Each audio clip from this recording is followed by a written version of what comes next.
তো বন্ধুরা, আজ আমি আপনাদের সামনে এনেছি এক দারুণ স্পাই থ্রিলার সিরিজ। এই সিরিজে মোট 6টি পার্ট আছে, প্রতিটি পার্ট 45 থেকে 50 মিনিটের মধ্যে।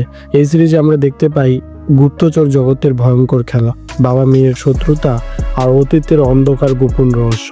চলুন তাহলে দেরি না করে শুরু করি বাটারফ্লাই সিরিজের পুরো কাহিনী, প্রতিটা এপিসোড গল্পের মতো করে। প্রথম এপিসোডে দেখায় ডেভিড জুংকে। সে একজন প্রাক্তন CIA agent, code name butterfly. এখন ডেভিড তার গুপ্তচর জীবন থেকে দূরে শান্তিতে থাকতে চাইলেও অতীত তাকে ছেড়ে যায় না। তারপর দেখি রেবিকাকে, সেও একজন কিলার এজেন্ট, জুনো গ্যাংয়ের হয়ে কাজ করে। রেবিকা রাশিয়ার রাজদূতকে মারার জন্য এক হোটেলে আসে, কাজ কমপ্লিট করে সেখান থেকে পালায়। তার যেখানে যাওয়ার কথা সেখানে যায়, কিন্তু সেখানে গাড়ি নিয়ে আসে ডেভিড। রেবিকা বুঝে যায়, গুলি চালায় ডেভিডের ওপর। পালাতে সক্ষম হয় রেবিকা। এই মহিলাটি হচ্ছে জুনো। ডেভিড তার নতুন স্ত্রীকে ফোন করে, বলে সে রেবিকাকে দেখেছে, তাকে জুনোর গ্যাং থেকে ফিরিয়ে আনতে চায়, কারণ রেবিকা হচ্ছে ডেভিডেরই মেয়ে। 9 বছর আগে একটি মিশনের জন্য বাধ্য হয়েছিল রেবিকাকে একলা ফেলে যেতে।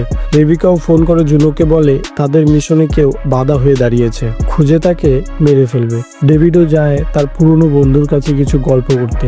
গল্প শেষ করে যায় তার পুরনো বাড়িতে। রেবিকা ও জুনোর টিম ইন্টারনেট জিপিএস সিস্টেমের সাহায্যে তার বাড়ির খোঁজ পায়। সেখানে রেবিকা কয়েকজন সেনাকে নিয়ে গেলে ডেভিড সবাইকে মেরে ফেলে, শুধু রেবিকাকে বাদে। তাকে বলে সে তার বাবা, কিন্তু রেবিকা কিছুতেই বিশ্বাস করতে পারে না। ডেভিড বলে জুনো তাদের ব্যবহার করছে। এরপর দ্বিতীয় এপিসোডে দেখায় বাবা আর মেয়ে মিলে একটি মলে যায় কিছু নিতে। সেখানে গিয়ে রেবিকা জুনোকে ফোন করে, আবার ধরা পড়ে যায় তারা জিপিএস সিস্টেমে। রাস্তায় দাঁড় করিয়ে দেয় পুলিশকে। সেখান থেকে তারা কোনো মতে অন্য গাড়ি নিয়ে পালায়। জুনো এবার ডেভিডকে মারার জন্য কন্ট্রাক্ট কিলারকে ফোন করে, যার নাম লি। সে নিজেকে গান বলে। রেবিকা ও ডেভিড পৌঁছায় পুরনো একটা রেস্টুরেন্টে। সেখানে বাবা মেয়ের মধ্যে হয় অনেক গল্প করতে করতে হঠাৎই ডেভিডের স্ত্রী ফোন করে। তাকে নাকি কেউ ফলো করেছে আর তার ভয়ও লাগছে। তাকে একটি রেল স্টেশনে আসতে বলে। জুনোর টিমও খবর পেয়ে যায়, তাই তারাও ছড়িয়ে পড়ে স্টেশনের চারিদিকে। ডেভিড সেখানে পৌঁছালে সে বুঝে যায় জুনোর লোক আগে থেকে চলে এসেছে। সেখানে আবার ওই কিলারটাও আসে তার বাবাকে বাঁচাতে। রেবিকাও সেখানে উপস্থিত হয়। কিলার লি আর ডেভিডের মধ্যে শুরু হয় লড়াই। সেখানে রেবিকা এসে বাবাকে নিয়ে ঢুকে পড়ে ট্রেনে। এরপর তৃতীয় এপিসোডে দেখায় ট্রেনে রেবিকা তার বাবার নতুন পরিবারের সাথে পরিচয় হয়। ডেভিডের একটা ছোট বাচ্চাও আছে। তারা ট্রেন থামিয়ে অর্ধেক রাস্তায় নেমে যায়, কারণ জুনো সামনের স্টেশনে অনেক লোক লাগিয়ে রেখেছে। জুনোর জিপিএসে সবকিছু দেখতে পায়। তারা এবার ট্রাক ড্রাইভারের সাহায্যে সেখান থেকে পালাতে সক্ষম হয়। পৌঁছায় তারা ডেভিডের পুরনো সেফ হাউসে। আর লি কিলার খবর পেয়ে যায় ডেভিডের পুরনো বন্ধুর কাছে। তখন দুজনের মধ্যে শুরু হয় লড়াই। ডেভিডের বন্ধুর প্রাণ যায় আর কিলার তার কাছ থেকে কিছু তথ্যও পায়। ডেভিড দিয়েছিল তার বন্ধুকে ভিসা পাসপোর্ট বানাতে অন্য দেশে, যে জায়গায় দেওয়ার কথা ছিল সেই জায়গায় পৌঁছালে ডেভিড তখন তার কাছে ফোন আসে। সে বুঝে যায় কিছু গন্ডগোল আছে। ডেভিড বাড়িতে এসে সবাইকে নিয়ে পেছন থেকে পালায়, কিন্তু জুনোর টিম বাড়িতেও পৌঁছে যায়।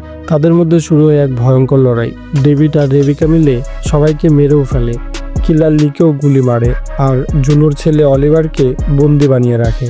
এরপর চতুর্থ এপিসোডে দেখায় 9 বছর আগে ডেভিড একটি মিশনে যায় তার টিমকে নিয়ে। সেখানে গিয়ে তার সঙ্গীরা এক আতঙ্কবাদী হামলায় মারা যায়, শুধু বেঁচে যায় একা নিজে। তখন সে বুঝতে পারে জুনো তার সাথে বিশ্বাসঘাতকতা করেছে। এদিকে ডেভিড তার নতুন ফ্যামিলির সাথে আনন্দে দিন কাটাচ্ছে, কিন্তু কাজ এখনো বাকি। জুনো খুঁজে বার করে কিলার লিককে, বলে তার ছেলে কোথায়। ডেভিড কিছু প্ল্যান করে জুনোর সাথে ফোনে কথা বলায় তার ছেলেকে। আমেরিকা রয়ের সাথে মিটিং করালে নাকি ছেলেকে ছেড়ে দেবে। তার ছেলের কাছ থেকে আরো অনেক কিছু জানতে পারে ডেভিড। তখন ফ্যামিলিকে অন্য এক জায়গায় সেফ হাউসে পাঠিয়ে দেয় ডেভিড। আর বাবা মেয়ে মিলে এই শহরের এক বাজারে জুনোর গার্ডদের নজর এড়িয়ে আমেরিকা রয়ের সাথে মিটিং করে। মিটিং শেষ করে জুনোর ছেলেকে বাড়ি ফিরিয়ে দেয়। এরপর পঞ্চম এপিসোডে দেখায় মা তার ছেলের জন্য খাবার তৈরি করে দেয় আর দূর থেকে নজর রাখে ডেভিড ও রেবিকা। মা ছেলে অফিসে গেলে ডেভিড ও রেবিকা অলিভারের রুমে যায় ক্যামেরা লাগাতে। কিছুক্ষণের মধ্যে অলিভার বাড়ি ফিরে দেখে সেই ক্যামেরা। দোষ পড়ে তার মায়ের উপর। সেভাবে তার মা তাকে অবিশ্বাস করছে। এই অবিশ্বাস যাতে আরো গভীর হয় তার জন্য ডেভিড ও রেবিকা মিলে আবারও একটি প্ল্যান তৈরি করে। এবার তারা অলিভারের গাড়িতে বোম লাগিয়ে দেয়।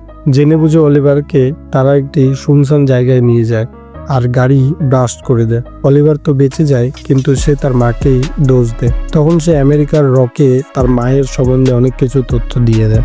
আর লিঙ্ক কিলারটাও খুঁজতে খুঁজতে পৌঁছে যায় ডেভিড ও রেবিকার কাছে। ডেভিড পালাতে সক্ষম হলেও কিলার লি তার মেয়ে রেবিকাকে কিডন্যাপ করে নিয়ে যায়। এরপর লাস্ট ও 6 নম্বর এপিসোডে দেখায় রেবিকাকে নিয়ে যায় জুনোর কাছে। সে ডেভিডের ব্যাপারে কথা বলে। ডেভিডও যায় তার পরিবারের কাছে। তার পরিবার যেখানে ছিল সেখানকার লোকটি তার কয়েকজন লোক দিয়ে তাকে সাহায্য করে। ডেভিডও তার পুরনো ড্রেস পরে নতুন টিমের সাথে বেরিয়ে পড়ে রেবিকাকে বাঁচাতে। এদিকে জুনো রেবিকাকে নিয়ে আলাদা জায়গায় যায় আর রয়ের টিমও জুনোর বেআইনি সংস্থাকে নষ্ট করে দেয়। তখন ডেভিড কিলার লিঙ্ককে মেরে ফেলে। জুনোকেও মারতে চায়, কিন্তু রেবিকা আটকে দেয় আর সেখান থেকে চলে যায় ফ্যামিলির কাছে। জুনো এবার প্লেনে করে কোথাও যাচ্ছে আর তার ছেলের সাথে কথা বলছে ফোনে। হঠাৎই এদিকে ডেভিডের স্ত্রী খুন হয়ে যায় আর রেবিকাও হারিয়ে যায়। ডেভিড সন্দেহ করে রেবিকাকে আর এই সিরিজ এখানেই শেষ হয়। প্রথম সিজনে এখানে শেষ হলেও গল্প কিন্তু এখনো শেষ হয়নি। দ্বিতীয় সিজন অবশ্যই আসবে, তাই সেই সিরিজের কাহিনী দেখার জন্য আনবিলিভস মুভি চ্যানেলকে সাবস্ক্রাইব করে পাশে থাকবেন। দেখা হচ্ছে অন্য কোনো সিরিজ নিয়ে। ততক্ষণে ভালো থাকবেন সবাই। ধন্যবাদ।